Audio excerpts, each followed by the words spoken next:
आप सबको मेरा प्रणाम। मैं हूँ रुद्रशेखर जोशी। केसरी नंदन आध्यात्मिक यूट्यूब चैनल में आप सबका स्वागत है। आज हम इस वीडियो में जानेंगे भौम प्रदोष की व्रत कथा। पूर्व काल में एक छोटा सा गांव था। गांव में एक वृद्ध स्त्री और उसका पुत्र दोनों साथ में रहते थे। दोनों ही बड़े धार्मिक और श्रद्धालु थे। वह स्त्री भौम प्रदोष का व्रत करती थी। मंगलवार तो हनुमान जी का ही वार है और वह तो भगवान शिव जी के ही अंश है। एक नियम उस बुढ़िया का कई वर्षों से था। वह मंगलवार के दिन न जमीन खोदती थी, न गोबर से घर, चूल्हा या दीवारें लिपती थी। मंगलवार छोड़कर यह कार्य करती थी और उस दिन बड़ी श्रद्धा से प्रदोष व्रत करती थी। इस बार हनुमान जी ने सोचा आज बुढ़िया के घर जाएंगे और उसकी परीक्षा लेंगे।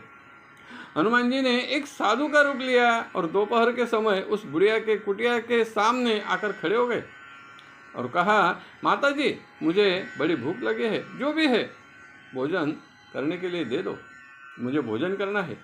बुढ़िया ने कहा, आज तो भौम प्रदोष का मैं व्रत कर रही हूँ। मेरा बेटा भी यह व्रत कर रहा है जिसका नाम मंगल है, इसलिए हम तो भोजन नहीं करते आज, इसलिए भोजन तैयार किया ही नहीं है। तब साधु ने कहा, आप जमीन, चूल्हा, गोबर से लिप दो, मैं स्वयं भोजन तैयार कर लूँगा। उसने कहा, मैं तो आज यह कार्य नहीं करूँगी।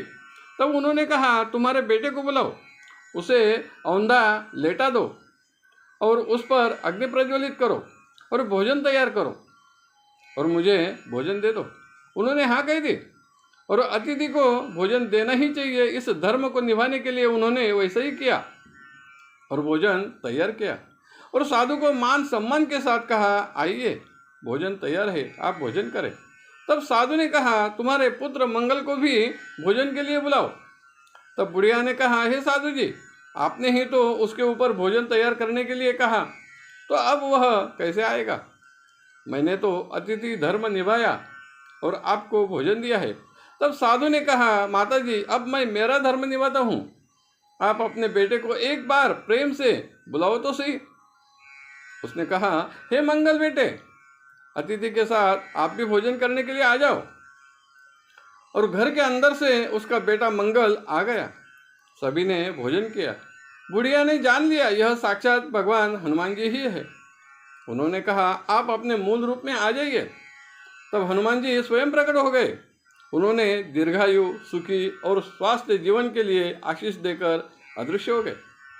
इस दिन हनुमान जी की प्रसन्नता के लिए 9 बाती भी लगाए जाते हैं, दिए लगाए जाते हैं और जिन्हें मंगल ग्रह की पीड़ा है वह दूर होने के लिए भी यह व्रत कर सकते हैं। इस व्रत से भगवान शिव जी भी प्रसन्न होते हैं। आज की वीडियो में तो बस इतना ही। फिर मिलेंगे एक नए वीडियो के साथ। वीडियो पसंद आया तो ज़रूर लाइक करें, शेयर करें और वीडियो के नीचे सब्सक्राइब शब्द पर जरूर क्लिक करें। धन्यवाद। नमस्कार। जय केसरी नंदन।